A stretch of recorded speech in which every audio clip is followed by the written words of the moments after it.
ከባለፉት 2 ዓመታት ወዲህ የህብረተሰቡን ተሳትፎ በማጎልበት ከተሞችን ለነዋሪዎች ምቹ እንዲሆኑ ለማድረግ በኮሪደር ልማት በርካታ ስራዎች እየተሰሩ ይገኛሉ። ለዚህም ማሳያ የሚሆነው ከአዲስ አበባ ከተማ ባሻገር በሌሎች የክልል ከተሞች በፍጥነትና በጥራት የሚሰሩና እየተሰሩ ያሉ የኮሪደርና ሌሎች የከተማ ልማት ስራዎችን መጥቀስ ይቻላል።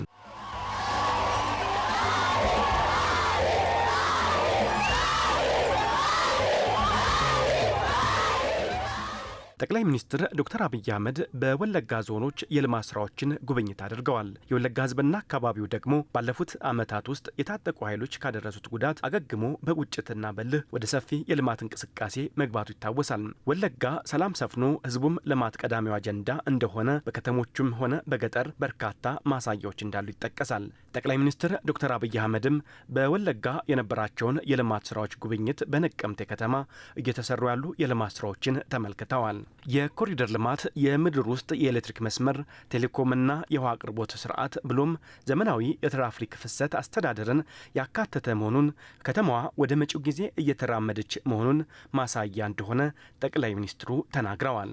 ጠቅላይ ሚኒስትሩ በሶስቱም የወለጋ ዞኖች ያዩዋቸው የልማት ስራዎች ተስፋ ሰጪና አስደሳች ናቸውም ብለዋል። ዛሬ በድፍን ወለጋ የልማት ስራዎች ስናይ ነው ያልነው። ቄለም ወለጋ ነበርን ጠዋት፣ ከዚያ ምዕራብ ወለጋ ጊምቢ አካባቢ ነበር። አሁን ምስራቅ ወለጋ ነቀምት ነው ያለነው። በሶስቱም ዞኖች ያየኋቸው ስራዎች ተስፋ ሰጪ አስደሳች ናቸው። የወለጋ ህዝብ ሰላም ወዳድ፣ ስራ ወዳድ፣ በፍቅር የተሞላ ህዝብ ነው። የወለጋ ህዝብ በሆነ ወቅት የሰላም እጦት ገጥሞት እንደነበረ ያስታወሱት ጠቅላይ ሚኒስትሩ አሁን ላይ ከነዚህ ችግሮች ተላቆ ፊቱን ወደ ልማት ማዞር ችሏል። እንበርታ፣ እንስራ፣ ለሀገር ብልጽግና በጋራ እንቆም፣ የህዝባችንን አንድነት እናጠናክር ብለዋል። የወለጋ ህዝብ ጠላቱ እንኳ ቢሆን ተጎድቶ ደክሞ ቢያይ ለመርዳት ልቡ የቀና እጁ የተዘረጋ ህዝብ ነው። ትምህርት የሚወድ እውቀት የሚወድ ስራ የሚወድ ህዝብ ነው። በሆነ ዘመን የተወለሻሹ ጉዳዮች አሉ። ከቅርብ ጊዜ ወዲህ ደግሞ የልማት ስራዎች ተጀምረዋል።